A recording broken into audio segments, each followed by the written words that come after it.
when the quality of metta, of kind friendliness or loving kindness, meets suffering, when the quality of metta meets suffering, then the compassion naturally and automatically arises. So essentially, compassion is the manifestation of metta in the face of hardship or suffering. This is why when we practiced with metta, we talked about metta as being the foundational practice of all the Brahma Viharas. Last week, Maria spoke with us about compassion, and she shared about some of the near enemies of compassion. Near enemies are qualities that can fool us, and we can think that we're experiencing compassion, and actually it isn't so. So Maria spoke about the quality of pity that we can have potentially as a near enemy to the practice of compassion, where we look at another person's hardship or suffering and we feel and we experience pity toward them. And she spoke about how selfing is involved in that process of pity and judgment. Another near enemy of compassion is despair, especially in today's day and age, where all the information we ever need and all the news that's unfolding in the world is literally at our fingertips. And within seconds of an event unfolding, somewhere far away from us, our screen is lighting up and delivering the news. It is so easy to fall into despair. It is so easy for the heart to close in the face of all the hardships and all the suffering that we're aware of, to turn away, to shut down. This is a genuine challenge in the practice of compassion. And I want to talk about today another near enemy of compassion. And this one I think is a bit tricky because actually the components of this near enemy are really intrinsic for the practice of compassion. There are some aspects of this that we need for compassion, and yet we can sort of cross that line into something that isn't quite compassion. And I'm talking about the practice of empathy, of empathic identification. And we need this quality in order to have compassion. The ability for us to recognize that another person is experiencing pain or struggle, suffering, hardship, requires some element of our capacity of empathic attunement. The ability for us to recognize that we are going through struggle or pain or difficulty requires empathic attunement with ourselves. And that really is the first component of compassion. And yet so often, I think this is something that is a common challenge for all of us in different ways. We can take that empathic identification and we can use it as a form of reactivity. We automatically go into the other person's shoes. You know, what must they be going through? What must this be like for them? We imagine what that must be like. And then as a result of what we think it's like, we also then come to some sort of clarity. What do I think they need to hear? What do I think they need to be given from me? What do I think they need to do to resolve their struggle? This is dangerous for several reasons. I don't really know what's going on for another person ever. It's hard enough for me to know what's going on at any given point in time for myself. You know, we can have some approximation through our empathic identification of what another person is going through, but we never truly know. And then when we arrive at what we think they need, We think we know, but we don't necessarily know.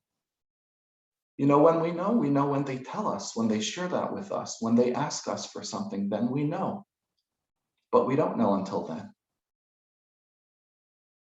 And compassion is the practice of having the empathic attunement to know somebody else is in pain, and then the attitude, the commitment, the courage that it takes to have our heart open in the midst of that person's pain or struggle and show up alongside, bring our presence in the midst of the pain or the struggle.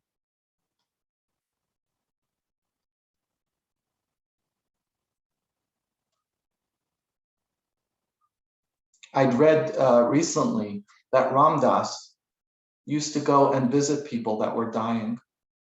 He would go visit them when they were sick in bed, go visit them and their family members, and he would sit with them for an hour or two and not say a word, just sit there. And then after an hour or two, he'd leave. And the person who was sick and the family members would talk about how comforting this experience was for them. What exactly was comforting? He didn't offer a word of comfort.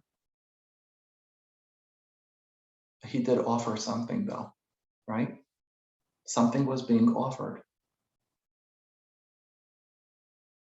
In my own faith tradition, in Judaism, when a person loses a close loved one, they sit Shiva, they sit in formal mourning for 7 days.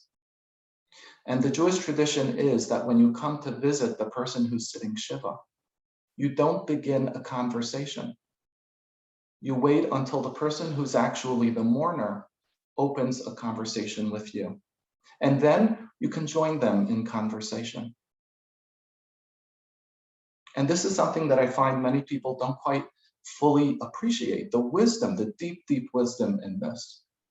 Because what I'm giving in the visit is not my words of comfort.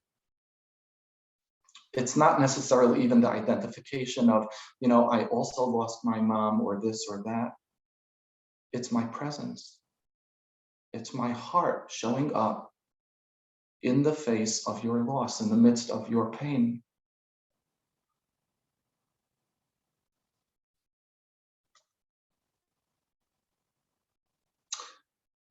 I'd read an essay years ago written by Dr. Rachel Naomi Remen, who's written several lovely, wonderful books. But this is not in her book. Well, she has like snippets of it in some of her book, but this is a separate essay. And I'm actually going to put it for you in the chat box so that you can have it for yourself as well if you'd like. A link to the essay. And I want to share with you some of the words that she writes because I can't say it better myself. So she's a doctor and she works with people that have cancer or have recovered from cancer. And the title of the essay is Helping, Fixing, or Serving. And she writes about the difference, the fundamental differences between these three postures, these three ways of orienting ourselves as helpers. And we may not all be medical doctors. I'm not a medical doctor. We may all not be professional helpers. I'm a psychotherapist. Some of us may be, some of us may be employed in some other capacity of professional helping. But every single one of us has been or is in one way or more than one way in the capacity of being a helper or a caregiver. Be it in our professional work, be it in partnership or in relationship, be it in parenting, many, many ways. We can all relate with this.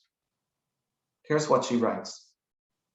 Service rests on the premise that the nature of life is sacred, that life is a holy mystery which has an unknown purpose. When we serve, we know that we belong to life and to that purpose. From the perspective of service, we are all connected. All suffering is like my suffering, and all joy is like my joy. The impulse to serve emerges naturally and inevitably from this way of seeing. Serving is different from helping. Helping is not a relationship between equals. A helper may see others as weaker than they are, needier than they are. And people often feel this inequality. The danger in helping is that we may inadvertently, and nobody does this maliciously, we may inadvertently take away from people more than we could ever give them. We may diminish their self-esteem, their sense of worth, integrity, or even wholeness. When we help, we become aware of our own strength. But when we serve, we don't serve with our strength, we serve with ourselves. And we draw from all of our experiences. Our limitations serve, our wounds serve, even our darkness can serve. My pain is the source of my compassion. My woundedness is the key to my empathy. Serving makes us aware of our wholeness and its power. The wholeness in us serves the wholeness in others and the wholeness in life. The wholeness in you is the same as the wholeness in me. Service is a relationship between equals. Our service strengthens us as well as others. Fixing and helping are draining, and over time we may burn out. But service is renewing. When we serve, our work itself will renew us. In helping, we may find a sense of satisfaction, but in serving, we find a sense of gratitude. Serving requires us to know that our humanity is more powerful than our expertise. Service is not an experience of strength or expertise. Service is an experience of mystery, surrender, and awe. An experience of mystery, surrender, and awe. Years ago, I was listening to NPR, and they were interviewing a journalist who had met with the Dalai Lama. He had gone to India to the Dalai Lama's residence and had met with him. And I've tried several times to track down the transcript to this interview. I haven't been able to do so yet. But here's the story, the interview as I recollect. He says he's standing outside the residence waiting for his turn to meet with the Dalai Lama. He had an appointment. And he met a couple standing outside, and they seemed lost, just sort of wandering around. So he went over to them and he asked them, "What's up?" And they began to share with him that sometime before they had tragically lost their adult son, and they had tremendous pain. And they had come to India to have the opportunity to meet with the Dalai Lama, but they did not have an appointment. They didn't know what to do. And the journalist said to them, "It's okay, when it's my turn to go in to meet with the Dalai Lama, I'm going to bring you guys in." And so he did. He brought them in, he met with the Dalai Lama, he had his conversation, and then he turned and he introduced the couple to the Dalai Lama. And they began to speak to the Dalai Lama, and they began to share what had happened.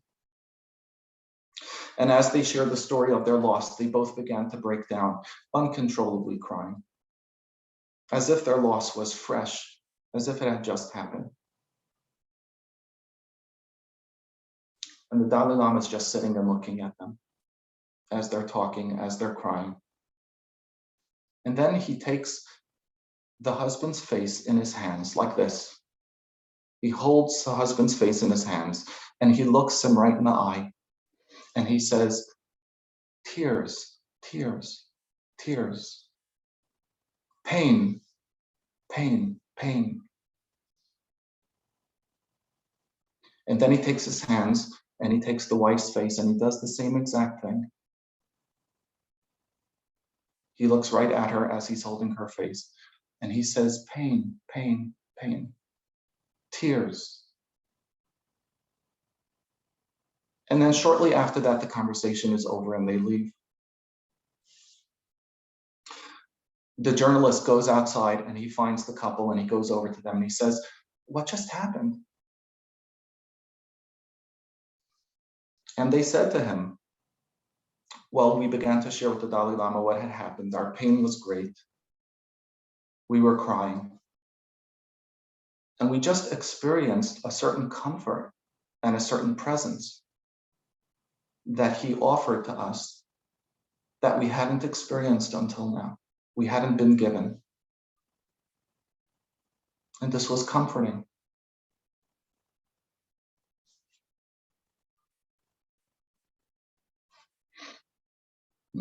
So this is the practice of compassion. It really isn't so much about what we need to provide as much as how we need to show up. The challenge of opening our heart, really the courage that it takes to open our heart and turn toward instead of turning away in the midst of somebody else's pain or struggle and in the midst of our own.